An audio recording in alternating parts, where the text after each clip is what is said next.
YouTube. Welcome back to Common Sense, Logic, and Reason. And I just want to say again, as far as my subscribers, I appreciate the people who have subscribed to my channel and all those who watch. I really appreciate that.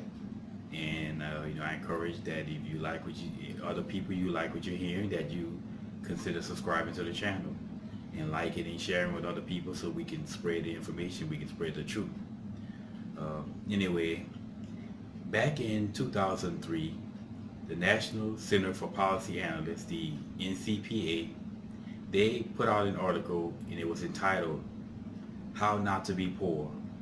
Now, in this study, the article, they basically looked at all the traits of people who weren't poor, and they looked at the traits and the behaviors of people who were poor.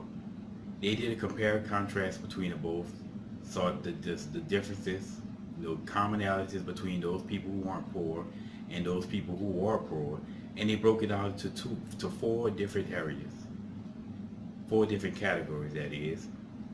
And in other words, they said if you do these four things, then your chances of being poor will be very diminished. And, as the facts that I've heard, that of all the people who do all four of these things, something like only 7% of those people end up poor. But as the list went, it was number one, graduate. Number two, get a job. Number three, get married. Number four, don't have children until you get married. And we're going to break down each one of these, and I mean, as you go over it, we break it down, it's going to be clear that it just makes sense that it would be on the list. And there have been other people who have simplified the list. I've heard some people say three different things, but this is the one I first heard, so I usually go with this one. But anyway, graduate. Number one, graduate. Again, this should be a no-brainer that if you graduate from high school, that your earning potential is going to be far greater than if you don't have a high school diploma. And really, having a high school diploma in this day and age is really nothing. But it's better than not having it. I mean, if you have a diploma, you can go to college. You can go to college if you don't have a high school diploma, so you can gather more information and knowledge.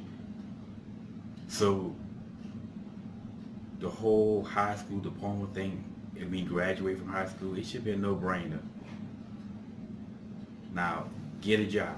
Again, should be a no-brainer that getting a job is going to be far more beneficial to somebody as opposed to not having a job. I mean, a person who has a job is earning income. A person who doesn't have a job is not earning income, even including those people who are going to college to get these worthless degrees that they graduate and you can't do nothing with.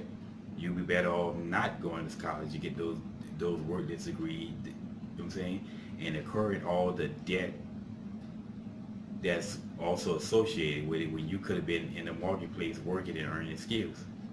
So again, get a job should be a no-brainer. Number three, get married. Again, it should be common sense that a person getting married would be financially beneficial to anyone. If you have a husband and wife couple or whatever, not this day and age, now it's man and man, woman and woman, soon I guess it'd be man and goat next. But it's one thing, it's obviously beneficial to have two incomes coming in as opposed to just one income. If you have a household where one person makes $25,000 a year as opposed to a household where two people are making $25,000 a year, which doubles the income to $50,000 household, obviously those two people bringing the incomes are going to be better off financially. Again, borrowing any welfare handouts, but obviously it makes a lot of sense in a lot of ways to get married and to have that stability of marriage in a household where both people are bringing home income. So again, getting married should be a no-brainer. And then not having children before you get married should be the biggest no-brainer. I mean, it's obviously, if one person who has a child or children in a single parent household trying to raise them, it's going to be a lot difficult for one person to do that than two people in a married household, a more stable household at home to do so. So obviously, having children is going to be a strain on a household. I mean, children aren't cheap, and two people working together, bringing in income, is going to be in a lot better position to raise children in a family than one person in a single parent household. So again, that should be no brainer, and this whole list, as you read it, just makes perfect sense. Now, what does that mean for black people then?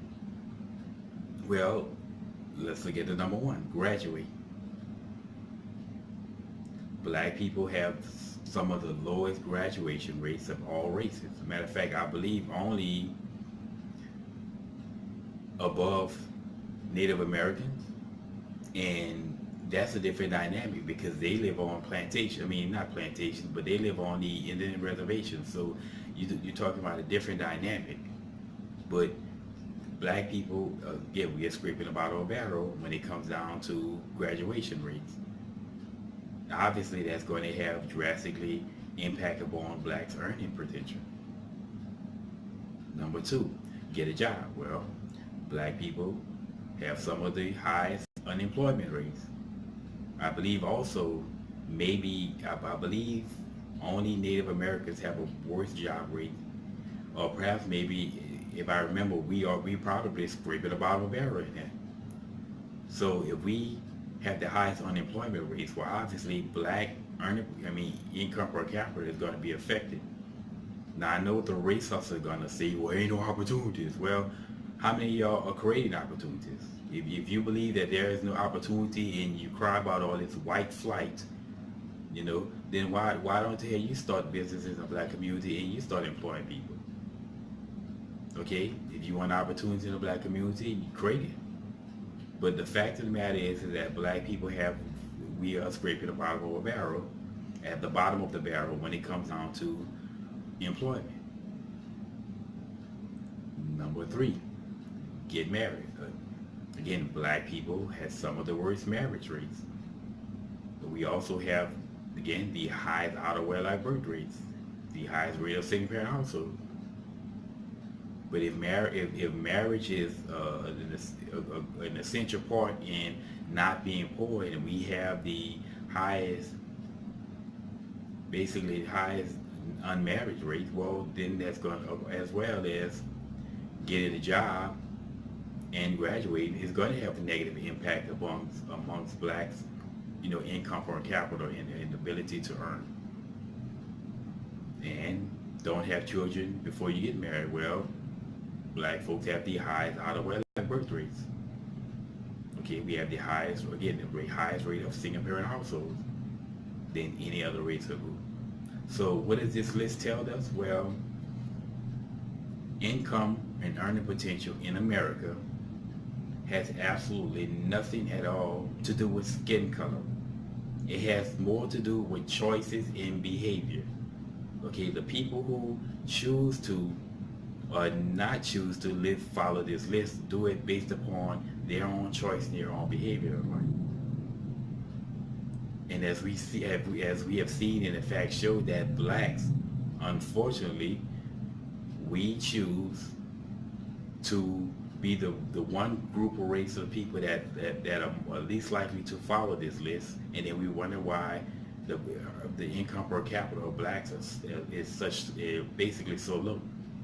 Again, not because of race, not because of skin color, not because of no systemic white supremacy, because we choose to do it of ourselves.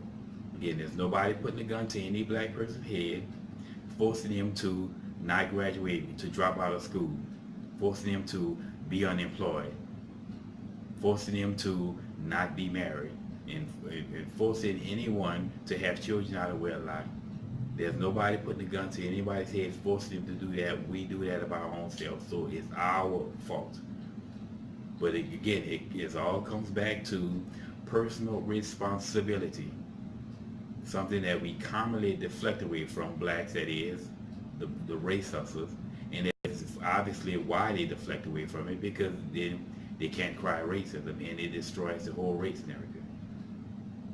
So anyway, the next time you hear blacks complaining about black income and black earning potential, and the income per capita among blacks is some of the lowest, tell them stop basically enacting in the behavior that causes it, poverty, and your chances of being impoverished is going to be greatly diminished.